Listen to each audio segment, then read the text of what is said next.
Sometimes what you think is sexy, it doesn't look sexy. Yeah. The stairway scene is literally the carriage scene of this season. It is such a pivotal moment, especially given how much the fandom love a good old Bridgerton sexy moment. Yes.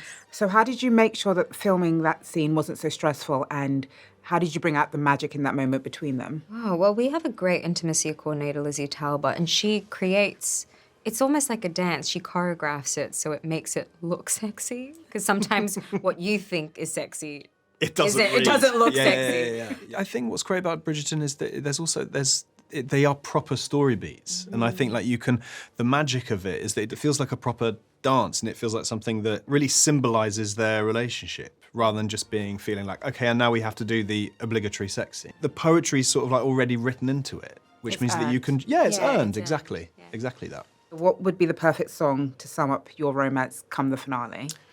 You know what? I'm not going to say, but there is obviously it'd be a spoiler, but there is one brilliant music moment coming up in the second part that I think really, really sums up something.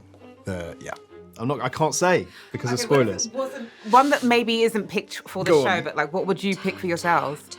I don't know. Do you know what? That song that they never used, the Lady Gaga Bruno Mars song that didn't end up getting used, but I thought that was beautiful.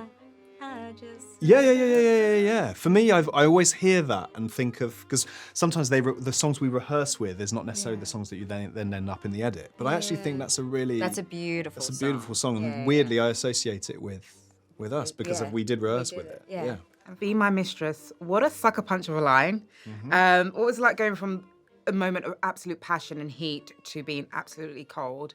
And then what was Benedict's kind of impression of that moment? Did he know that he messed up, or is he completely blindsided by her reaction? I think he's sort of blindsided. I don't think he's like, what's wrong, everything's fine. He can sense that he's done something wrong. But I think what's fun to play in terms of the part is that it's what's fun to play generally. I love the moment earlier on in the season when, he helps Sophie after that fight, and he sort of sees her and he doesn't recognise her.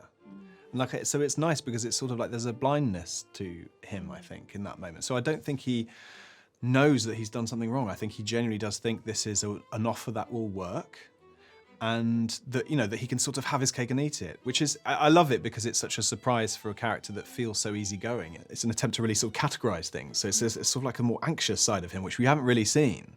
And what was it like kind of for Sophie going from that having that shock moment, being taken out of it like that? Yeah, it was like a slap in the face.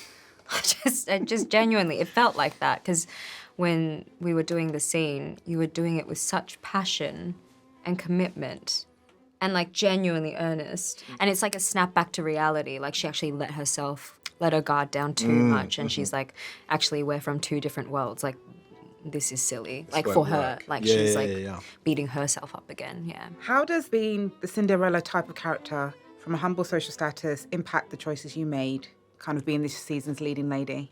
Whoa. Well, the whole thing with Cinderella is that despite her being treated terribly, she leads with kindness. And I think that's what I really tried to carry on through, especially in this season as the lead, is like treat everyone with kindness, make a great set vibe, and the best work will come out for everyone. I think that's what I try to do this season. And finally, what's something Benedict learns about himself through falling for Sophie?